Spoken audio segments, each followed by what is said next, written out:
Tabletop Chats. I am Tumilweta, a property analyst at Vantage Properties, for those of you who do not know. And welcome back, guys. Welcome to Tabletop Chats.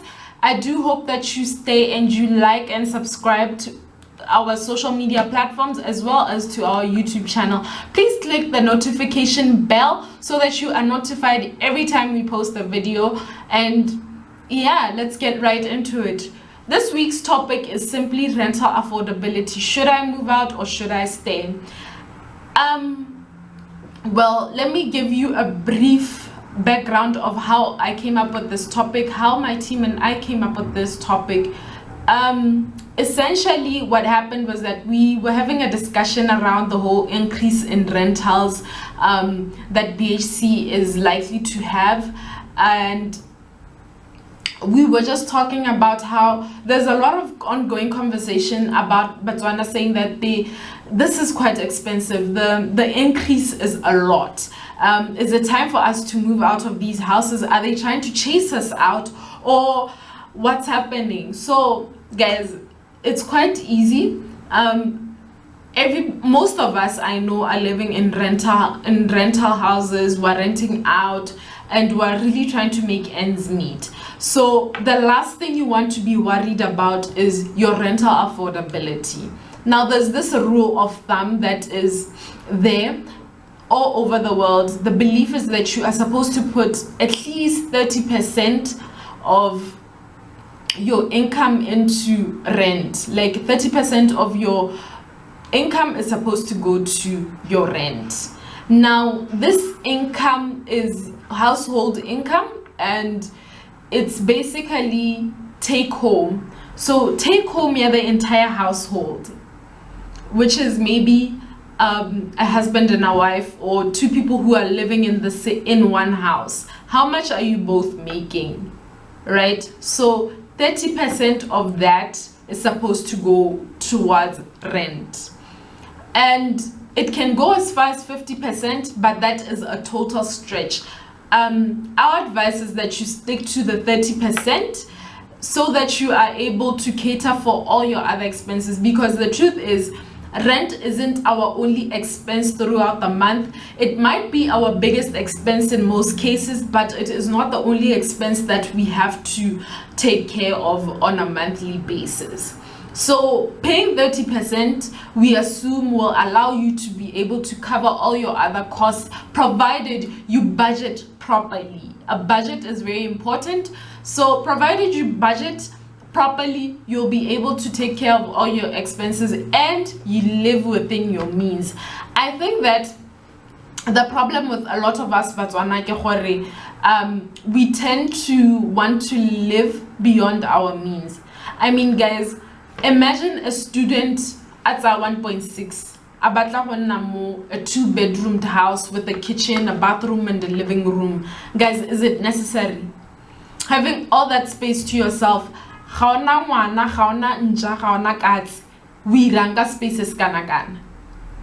So the assumption is that with that 1.6, or with however much that you are making, you only use 30% of that and use it for rent. And this includes levies. If you're living in a sectional title or a multi-res, it means that these levies are included, the cleaners, security, what. It's all included in this 30%. Now, why are we saying 30%? Like I mentioned earlier, it's simply because rent is not the only expense that we have to take care of on a monthly basis. So we have to cater for other expenses, and going beyond 50%, but like I said, 50% is a stretch. Now, if your landlord is increasing your rent and o feel gore make hit that mark in go buiwa ka yone ya 30 to 50%, then maybe it's time for you to actually move out. Yes, I said that, because guys, understand that the market in a way caters for almost everybody. It might not cater for you in that particular location that you want to live in, but there is a place somewhere that caters for your needs, that caters for your budget. So if you move out, I can guarantee that you will find a place. It might not be to your taste, but remember, your taste. And this is something that a lot of us are getting wrong. We want our taste to be the one that determines how much we're paying towards rent, but it's supposed to be how much do I have, and what can I get for that particular amount. I understand a lot of us one room child. I don't want to be living in a one room, but reality is some of us have to be living in those one rooms because we simply cannot afford to be living anywhere else. And the other question becomes a one room 1,000 bula or 900 bula, and it's just a one room, there's nothing in it. Guys, understand that the prices are set by the market. And who's the market? We are the market. So if in the market we as people are willing to consume the one room with a 900 bula, then certainly one room ya 900 bula, because the market is about willing buyer, willing sale. The rental is a market thing, and whatever they are set by what the market is willing to take. If no one was willing to take up one room for 900 bula, do you actually think that there would be a one room ya 900 bula? They wouldn't. We are the ones who set the market by consuming all those goods, and because we want to be living in houses that are beyond our means, that we cannot afford. Imagine paying for a house here over 1,000 bula, 2,000. Does that make sense? It doesn't. I understand very much, guys, that you want to have a living room, you want to have a kitchen, but can you afford it? Everything is about affordability, and this goes to mortgages. At a bank, when you're taking up a mortgage, the most that you can pay for a mortgage is 30%, and this is just the rule. They're allowed to take 30%. If you decide that you want them to take more, that's up to you, but bonehela 30%, that's the income that they're supposed to take. That is the amount of the repayments that they're supposed to take from your monthly income. 30% of your income, guys. So I want us to actually go back and reevaluate as rentals increase with time. Evaluate if actually this is 30% of my income. And if it's not, child, it's time for you to move out. It is genuinely time for you to move out and maybe find a smaller space or a space out of the city that will cater for whatever needs that you have.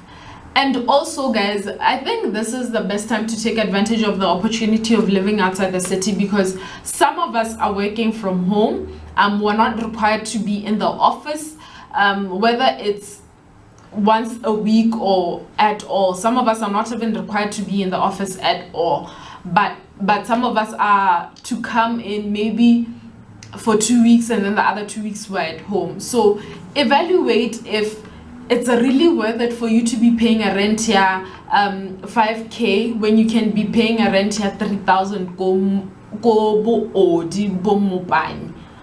You understand? So this is the time for you to actually look at it and say, but no, right now, because things aren't looking great and I'm allowed to work from home, I don't think it's necessary for me to be living in Gaborone. I think it's high time that I actually move to Odi, where I can actually afford rent and stop complaining. The other question could be, are levies included in this 30%? Yes, they are. Any levies that you may have to pay where you're staying are included in this 30%. That means the 30% includes the rent, the whatever money that goes into security, into cleaning the compound, and you know, whatever, it is included in this 30%. So ensure that all these things are covered by the 30% before you decide to move into a different home, you know, so, or into a home that is of that particular amount. And then the key question becomes also, when my landlord decides to increase or escalate my rental, what determines the escalation?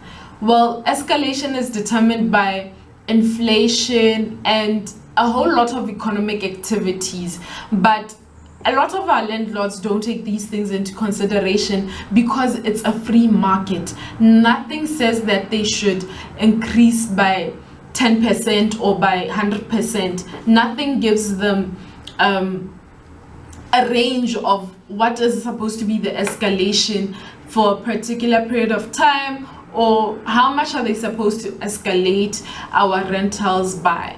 And this is why our landlords can decide today, no, end of month 10%, because we don't have price ceilings, we don't have an escalation rate to assist with determining such things.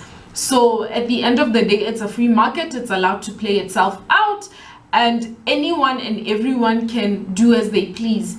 It's just a matter of negotiating with your landlord and having an agreement of some sort to say, guys, this is what I'm willing to pay, and your landlord saying, okay, that's fine, you can pay that much every month, I don't have a problem with it. So please guys, do ensure that whatever amount of money that you are paying, it is at least between 30 to 50%, and with 50% you are actually stretching yourself so hard.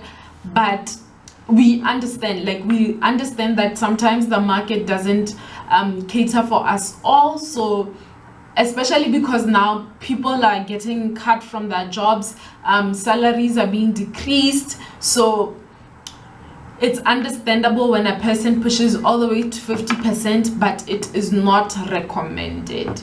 So please look for houses that you can afford and that will not give you any kind of burden going forward.